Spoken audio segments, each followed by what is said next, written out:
Morning! Ang ganap natin ngayon guys ay magbiak tayo ng langka. May langka tayong dala galing probinsya. Ayan. Medyo ano na guys, over ano na, hinog. Ayan guys. Nagbiak si Inday Bikay ng langka. Sinong gusto ng langka? Libre lang to guys. Pwede to ihalo ng ano guys. Turon. Kung hindi sa halo-halo guys. Kung hindi guys, sa ano guys. Ano ba yung tawag? Halo-halo na ginataan. Hinog na guys. Ito ang ganap ni Inday Bikay ngayon. 888. Ayan, ang sarap talaga niya guys, oh. Wow. Very yummy. May buto siya guys, oh. Tumubo na nga yung buto niya, oh. Yung buto guys, pwede mo rin to ano guys, isaing tapos kainin. Wow. Yummy guys, oh. Ito yung putol guys. Ito guys, oh. Tapos may ano din tayo guys. Banana Q. Ayan, niluto. Niluto ni Inday Bikay guys, oh. Banana Q.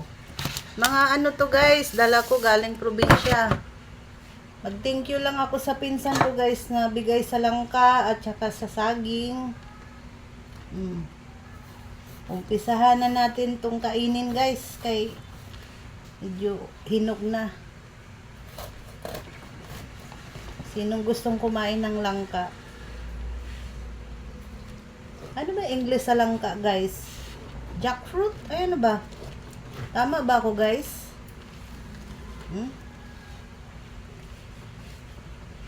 Hinog na siya guys.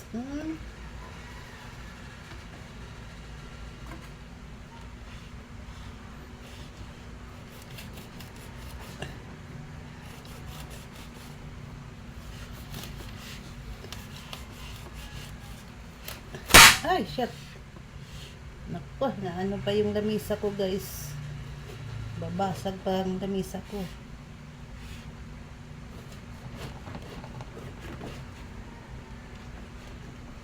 Ito ang prutas sa probinsya guys. Marami kaming ganitong puno sa bukid.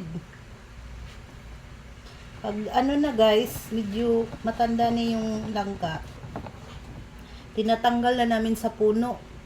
Tapos tinatago doon, tinatakpan namin ng dahon ng saging. Tapos galing kami pumasok sa school, mga 1 week, ayan, akyat na kami sa bundok guys. Tinitingnan na namin kung hinog. Pagdating namin doon guys, hinog na. Ayan, kinakain namin. Tuwan-tuwa kami guys pag nahinog na yung langka. Maganda rin to sa ano guys, sa katawan yung langka. Ano to guys, pwede ano, gamot daw to sa ano, ihi. Pampalinaw ng ihi. Pero kung mahina ang panunaw mo guys, ayun lang. Kailangan malakas, maganda ang panunaw mo sa bituka nito guys, kasi medyo ano to sa tiyan.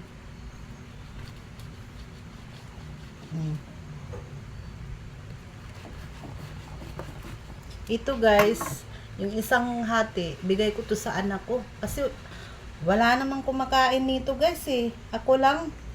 Ewan ko yung isa kong anak na lalaki kung makain bang langka. Ayan guys, oh. Ayan.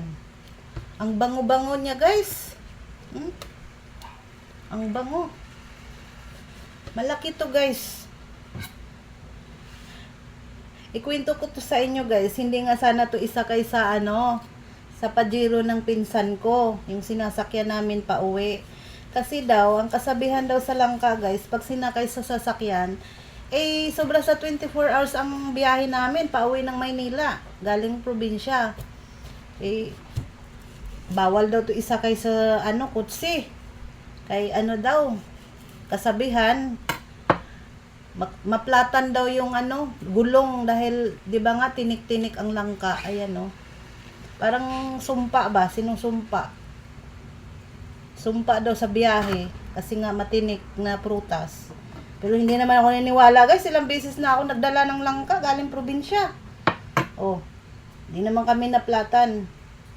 Pero ang talaga guys, ang kasabihan, nang malayo sa yung yung namatayan ka, tapos uuwi ka. Naniwala talaga ako guys, na nasisira lagi ang sasakyan. Kailangan kung namatayan ka sa Maynila o sa probinsya, wag naman, kailangan sa unahan ka ng sasakyan, sumakay, umupo. Naranasan ko yan guys. Lagi kaming nasisiraan. Ang pala, umuwi yung kasakay namin dahil may patay.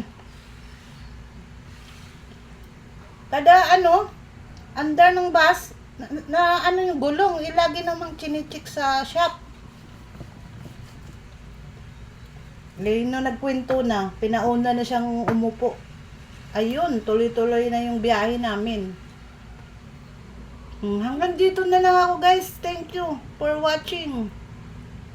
Pa-shout out, ingat kayo lahat sa ating panahon ngayon. Dahil may lindol-lindol pa sa mga probinsya.